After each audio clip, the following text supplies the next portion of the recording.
I'm your host, Jim Johnson, the head coach here at Contractor Coach Pro, and we're going to talk about culture, that silent thing that lives underneath our business that allows us to build a business that we're super proud of. One of the things that we see is that sometimes we don't design a culture and we end up with a business where we're having a hard time hiring people.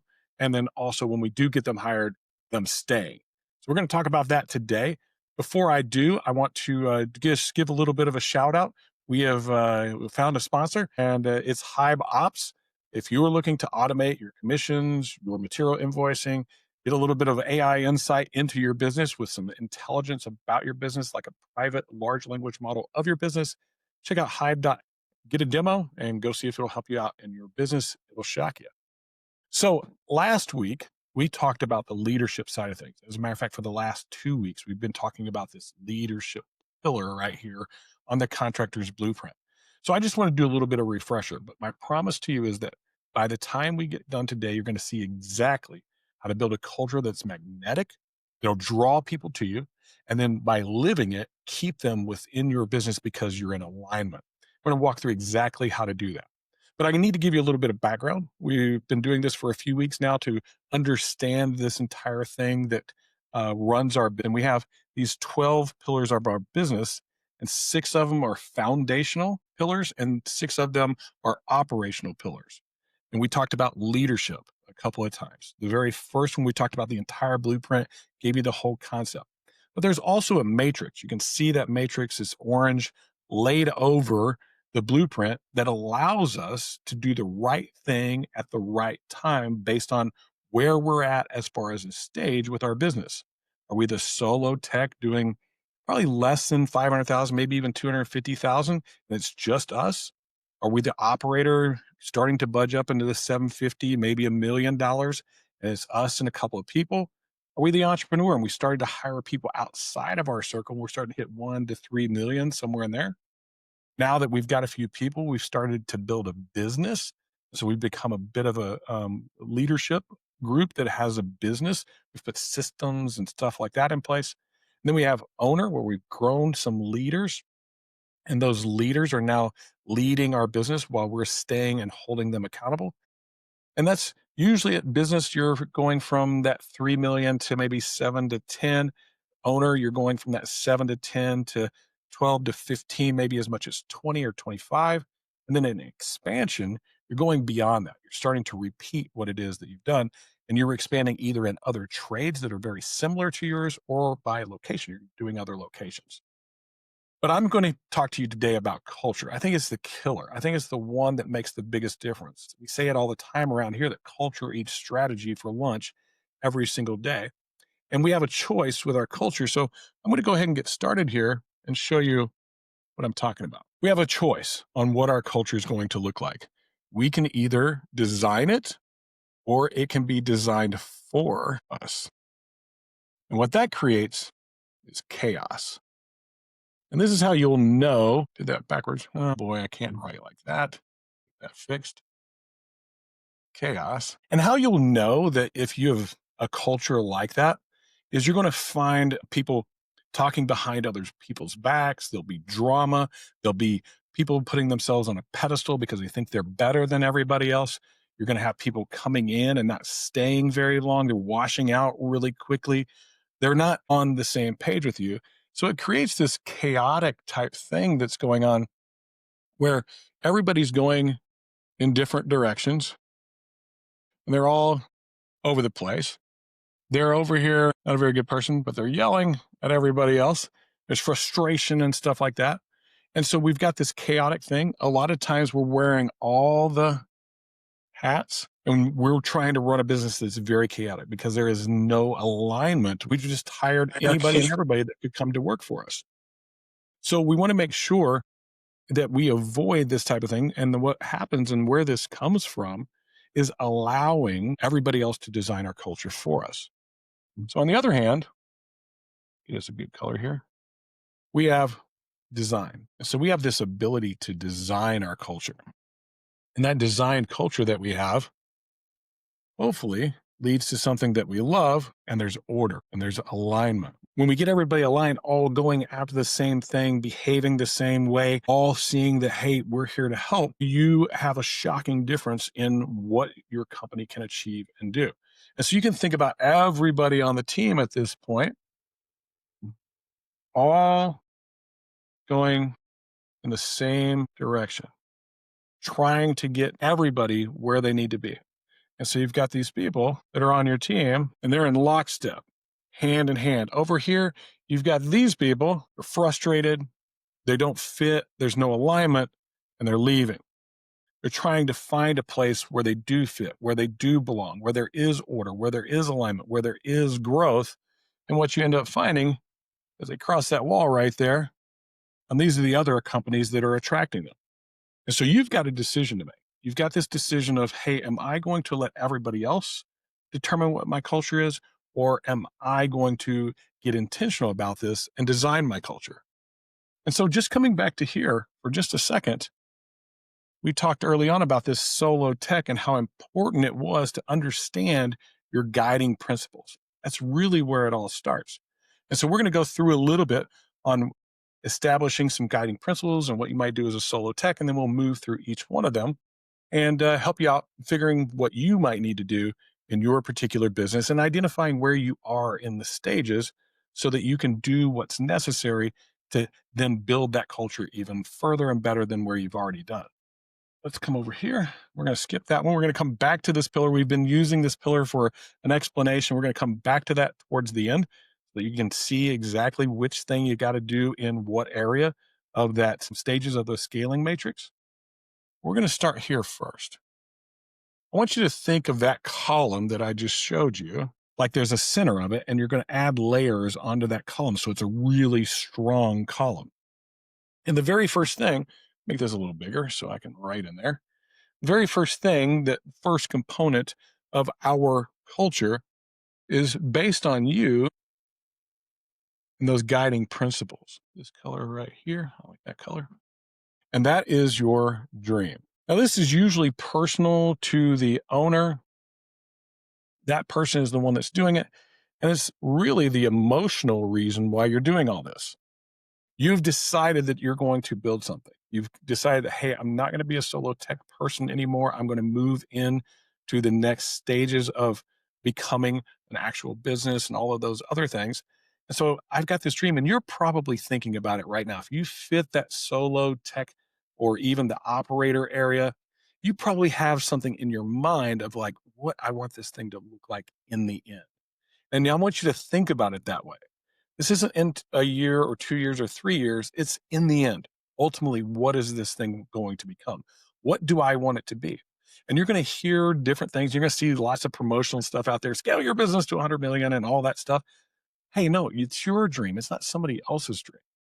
That's one of the nice things about us is we are a holistic coach. We coach across all 12 of those pillars in the contractor's blueprint, and then each of the stages that you need to go through as a contractor to grow your business.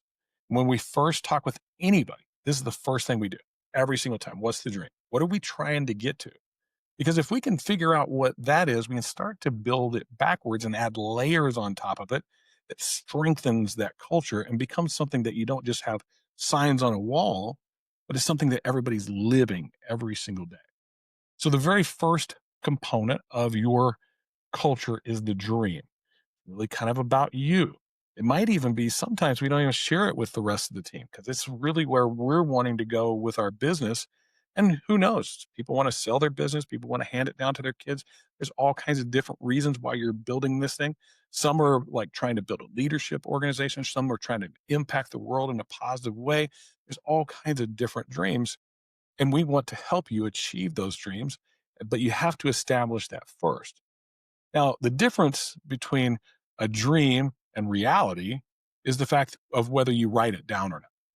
I think most of you have it in your head, and it's this picture, and it's constantly out of focus and changes on a daily basis. You need to take the time to sit down and go, hey, this is what I really want to do, where I want to see this business go, where I ultimately want to end up. So that's the dream. That's core, the center. So let's talk about the next one. And that is, we're going to make this a little bigger. as well. Let's do that first.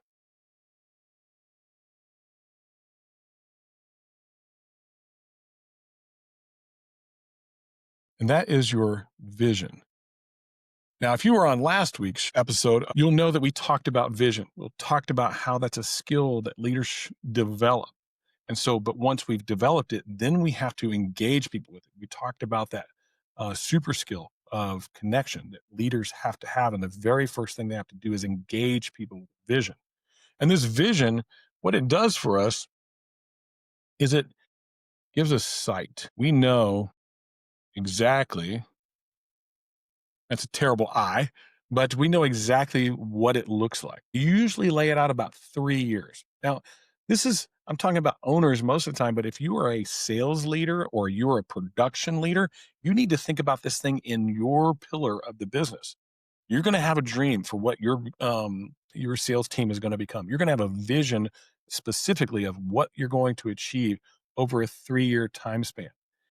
Targets, sales, all kinds of stuff. People that you bring in, the training that you do. You want to have a really clear vision so you can share that all the time.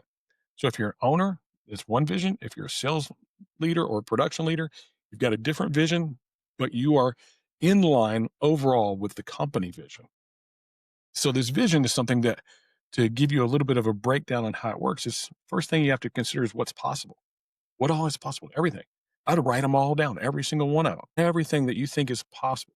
Hey, we could be a commercial company doing $100 million. We could work with insurance agents. We could create a retail program. We could, all these different things, write them all down. And then look at them and say, which one moves us closer to where we want to be in 3 years? I want to be here in 3 years. Which one of these things, if I did them right away and did them right now, would move us closer? And then what would I do in year 2 and year 3? Once you have that, you then would say, how exactly am I going to do? So you're writing out how you're going to get to this thing that you're going to be achieving. Then you want the result. So you're going to have this result that happens. And the result is usually numbers. How many salespeople, trucks, offices, sales, percentages, KPIs, all this, exactly how you're going to do it. And then ultimately the benefit to everybody. What's the benefit? Do they grow? Do they change? Do they stop this idea of breaking the chain of generational curses? Like, what are you doing? Like, what's the benefit to everybody? I know money is part of it, but what else? What else can actually change for somebody by coming to work for you? Once you have all that kind of worked out, then take one piece of paper and write your vision. Be very clear and concise about it. Don't fluff it up. And that way you have something that you can talk about all the time. Think of it as your sales pitch. It's your sales pitch to everybody, and you're constantly giving it all the time. This is my sales pitch. This is where we're going. That way, if it's in alignment with somebody else, they'll join you. If it's not in alignment with them, they won't. And we don't want them. We only want people that are aligned with us, that want to achieve the same things and get the same results and get the same benefit from being with us, because then they're aligned in the ultimate vision and ultimately everything else that we're going to do. So the next thing that we have to consider is our purpose. And we'll leave it because I think this one's that important. And think of your purpose as why you're doing what you're doing. It's ultimately the reason.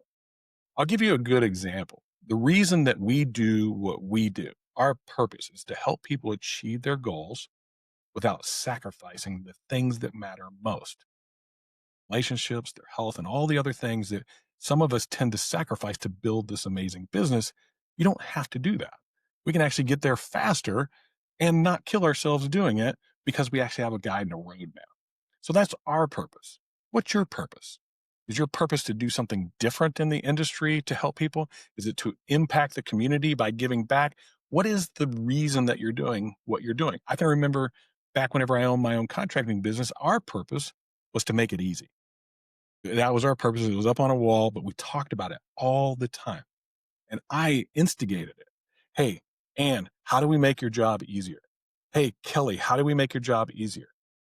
Hey, Dan, how do we make your job easier? How do we make the job easier for the insurance adjusters if you do restoration work? How do you make the job easier for your crew as they're installing? How do you make everything easier, made things simple, which allowed us to really grow and scale our business? That was our purpose. And we looked at it all the time, every day, all day long. It was a whole goal. And because of that was our why, we were able to grow and scale our business really quickly and onboard people really quickly. So your purpose is your why. Why are you doing what you're doing? Everybody buys your why, they don't buy your widget. So you want to make sure that you have a really good purpose because you're going to share that whenever you're sharing your vision. And we do this because of this. If people are aligned with it, they're going to hop on board. If they're not, they won't. And we don't want those people that aren't in line with why we're doing what we're doing. What's up next? So we got dream. Hey, got that in my mind. I'm going to get that down on paper. Vision. Okay, 3 years, we're going to hit this and do this exactly. That way I can engage people with it and share it with it and show them the opportunity that's with us. This is why we do it and why it's so important. That's the thing that gets you out of bed every day. I get out of bed not to coach contractors or sell another contractor or anything like that. I don't care about any. I only care about helping somebody achieve their goals without sacrificing the things that matter most. That gives me fire. And I want to kind of throw that in here real quick. I noticed earlier I was terrible at drawing fire, but there's our fire right there. And that gives us the fire to go and go every day, the will, the energy. Let's go do something that has an impact. So, our next thing that we have to consider is our core values. And you can think of your core values as your behaviors. This is the way everybody acts, and they act based on you. They based on what you've designed. Your guiding principles have so much to do this. Do you want your team to be competitive, aggressive, forward thinking, innovative? You hear all the time integrity and honesty. They're neat to get them and to get them figured out and go put them on a wall. But if you don't live them, they're not truly who you are. You don't actually believe in them. I always share the story when it comes to core values. We had a core value called honesty, which was aligned with it. It meant that we had integrity in all things that we do. And I had a little sign on the wall. Cool. And I can remember one day a young lady came into my office and said, "Hey, we got a great deal that's coming in on one of our jobs. We've got two jobs next door to each other. The houses look exactly the same. The adjuster used the measurements for one house for the other house. What he doesn't realize is the bigger house is the one he used. The smaller house that didn't have the addition on the back isn't. We got an extra 14 squares. We're going to make a lot of money on this deal." Well, that's awesome. Come with me. We got up, we walked out, we went out into what we called the war room. That sign was on the wall. I walked her and we got about 15 feet away. And she's like that thing's serious. We're not kidding about that. It's real. I don't care if we're going to make a whole bunch of money on that. We got to be honest. That's integrity. And I'd love to show you how. So at that point, I walked into the office with her. We made a phone call to the adjuster. We informed him of what was happening and told him that he was paying too much on that job. He was silent on the other end of the line. I'm like, "Are you still there?" He goes, "Yeah." I've just never had anybody call me, tell me that they pay too much. What's the name of your company? If somebody else needs some help, I'd like to send them to you. So I gave him the name of the company, how to get a hold of us. The guy sent 81 jobs to us that year from his insurance company. That's the value of showing and living and being your core values. She talked about that all the time. She shared it with others, and that's actually living it. Okay. It's neat to have it on the wall, but you've got to live it. We'll talk a little bit about the action that allows that here in just a minute. So let's go for the last one here. And this is your mission. And I want you to think of your mission as the target. This is what we're after. We'll even get fancy here, I think. A little white circle in the middle because that's the target. And we'll draw some arrows going into that target. This is what you need to accomplish in the next year. It's not a mission statement. While mission statements are valuable, I think they get captured by the purpose just fine. This is an actual like military mission. We actually name it Operation Beachfront, Operation Takeover, whatever you want to call it. And then we define that mission. What does it mean to actually achieve that mission? This gives us target to shoot for. It gives us something to talk about all the time. It gives us something to measure on whether we're on pace or not on pace. And it gives us something to rally around. We're able to rally around this operational mission that we're on to get everybody on board and align that that's all where we're going. It's clear. Whenever we don't give them any direction, it's not clear, and we leave direction up to them, and their direction is like, how much money can I make? Or can I just make enough money to meet my needs? But whenever we all get on board for like, hey, we're going to go get this thing, and there's something of value at the end whenever you achieve that thing, you'd be shocked at how much more a team produces and they actually achieves their potential. And so these are the components of creating culture. We've got to talk a little bit about living a culture and what does that look like whenever we live a culture. I want to just stay on track here. We've got 5 drivers of culture. I shared them with you: the dream, the vision, the purpose, the core values, and the mission. But we're going to come over here and we're going to talk a little bit about what that looks like in your pillar. Like, how do I do what needs to be done at the right time to effectively live the culture? So, first off, and I'm going to go through and I'm going to go solo tech. That's down there at the bottom. Then we have our operator. Then we have our entrepreneur. We have our business. We have our owner and we have expansion. Those are the stages that our companies go through. Really small down here, working our way up to really big up there. But you have some things that have to be done along the way to get there. And so, what I want to call out is the focus, what you need to focus on when it comes to culture, and the action, what goes with those. And think of these as your stages. So, the first focus, the thing that we've got to make sure that we get done down here for the solo tech is that you have to be the model. You literally, this is your focus, are the culture. That's the only person there. You are it. And so you have to model that culture. You have to be consistent and you have to care. This is based on your guiding principles. Now you've decided to do something more. And so you move into an operator. And as an operator, you want clarity. This is where you've created your dream and your vision, and you can be clear about it with everybody as they're coming into your organization. Even if they're friends and family, you want to be clear about that clarity. You want that to be the focus of what you're doing in your culture. Because what that does is it defines that dream and vision, and I want to communicate that daily. I want to make sure that I get in this habit of communicating dream and vision daily. I might have even started to work on purpose a little bit with the team. I want to engage them and bring them into helping build the culture. And so we go like, hey, what words define us? And pick out all those words, and then we go, hey, let's put them together, figure out which one's the aha. Oh man, that's us right there. Great, there's our purpose. So we might start building towards some of that. Then, as the entrepreneur, we get alignment. That's where we really drive home that purpose, our core values, and ultimately our mission. So you're in these stages right here, you're bringing in there to get values in place so you can hire towards them and you want people to feel like they belong. It's the number one reason why people quit a job. I'll give you a couple of stats. The first stat is 90% of people that come to work for you quit on day one. They don't tell you yet, but they've already decided it's a job, it's not a career. I'm still looking for my next best opportunity and I'm going to keep looking. But if we make that first day something special, that they actually see something different about you, that there is something more to this, and there's a purpose, and there's some core values, and there's this mission, there's these things that we're doing together as a team. People want to belong on teams that they're in alignment with. So we want to get alignment there at our entrepreneur stage. Here at the business stage, we want to codify, in other words, get it documented, and we want to reinforce. So we want to reinforce it.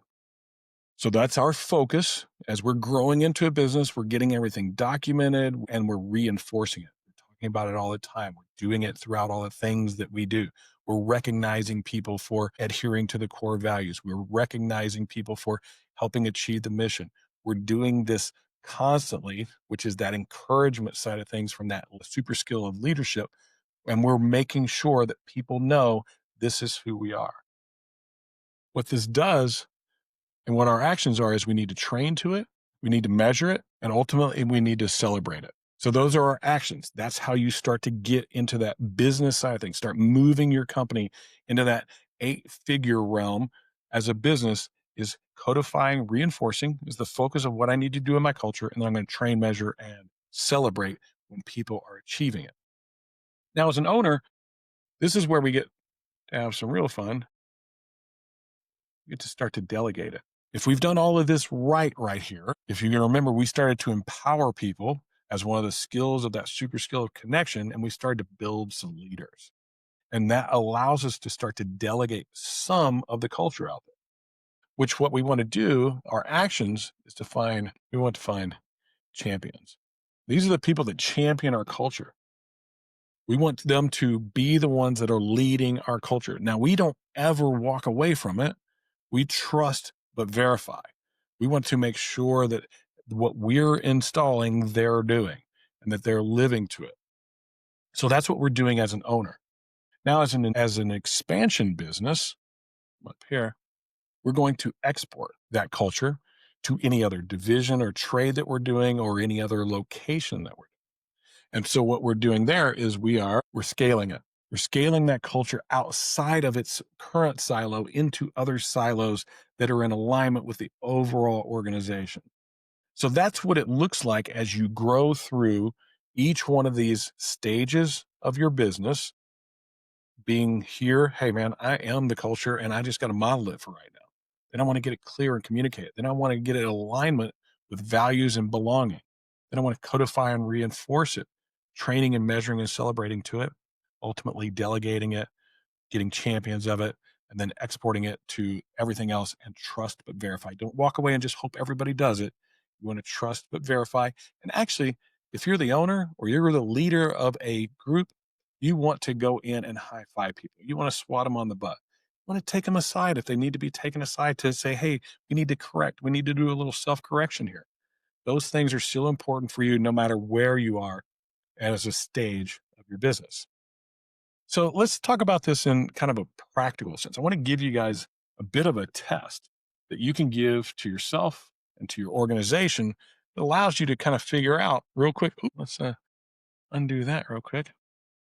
And we'll come down here. And we're going to talk about the strength test for your business and draw your attention to the fact that I'm using a triangle. The reason I'm using a triangle is it's the strongest of all shapes. Great pyramids are a great example of like why a pyramid works. And so what we're working on here is the fact of getting alignment.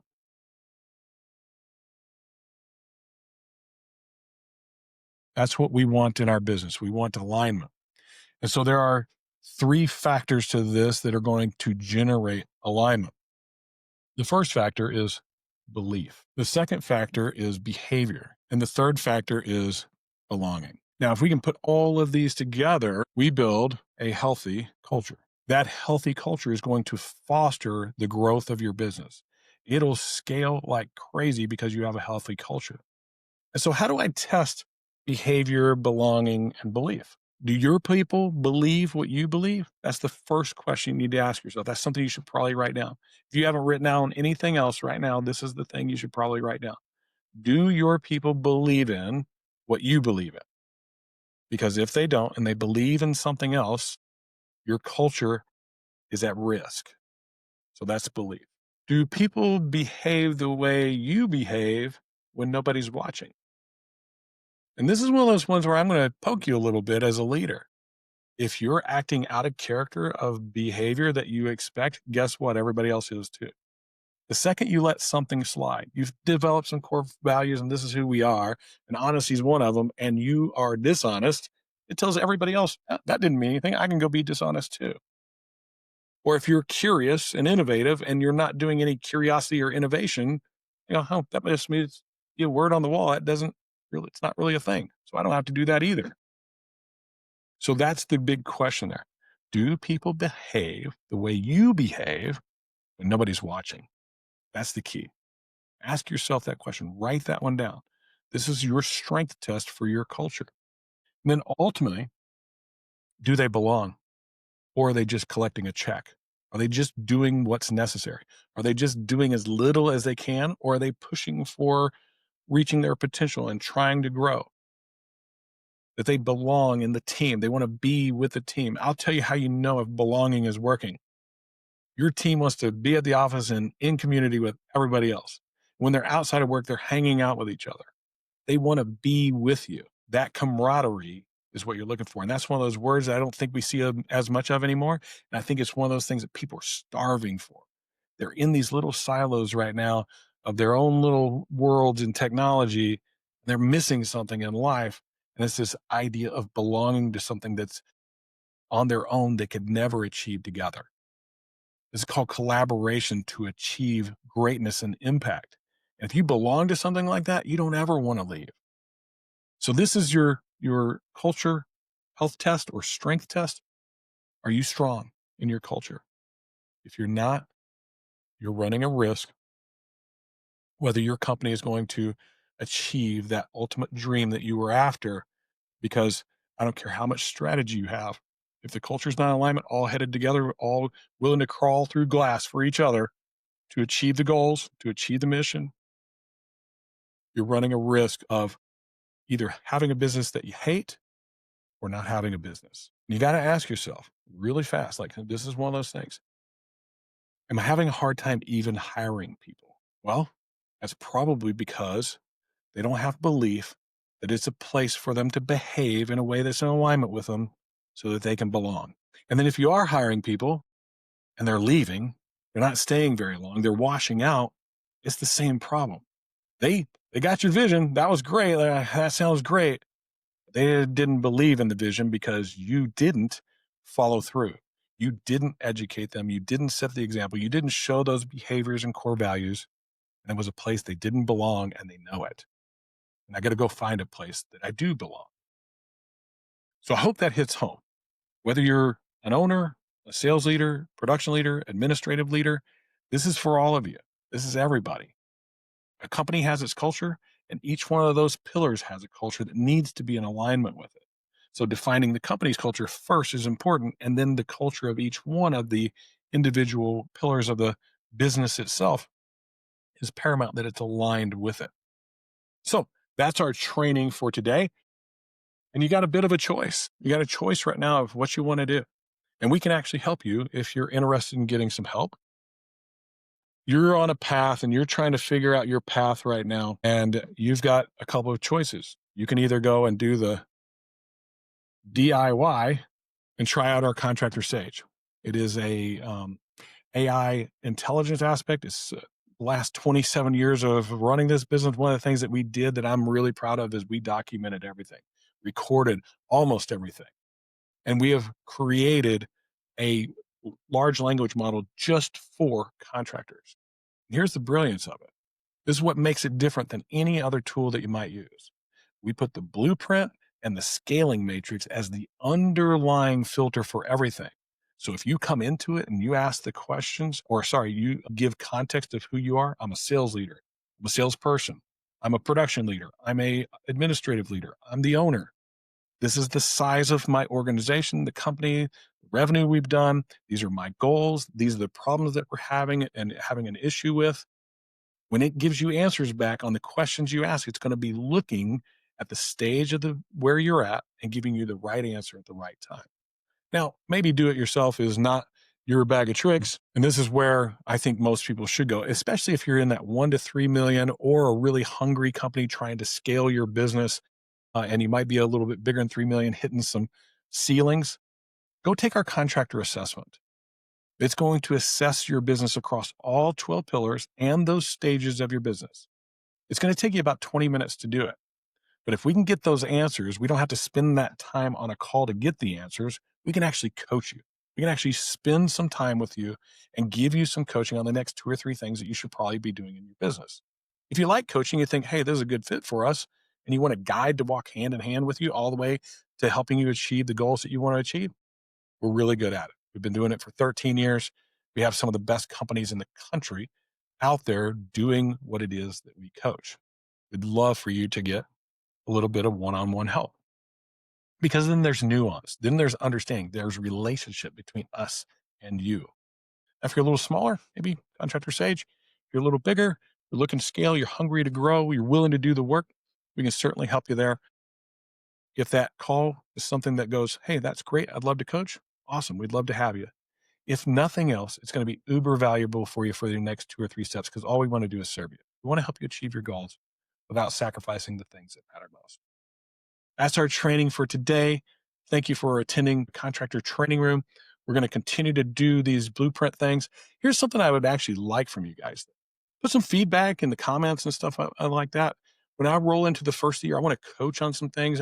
Like, do you guys want us to coach on some of the technology stuff that's happening? Do you want to coach on economically what's happening? Or do you want to coach on some of the things that are changing in sales? What is the thing that you really want to see? Let us know, and I'll make sure that I build some content around that. We want to help you guys do very well. But I'm going to be doing this for the rest of the quarter till January 1st. Want to go through this blueprint because it's going to establish the foundation for everything else that we do.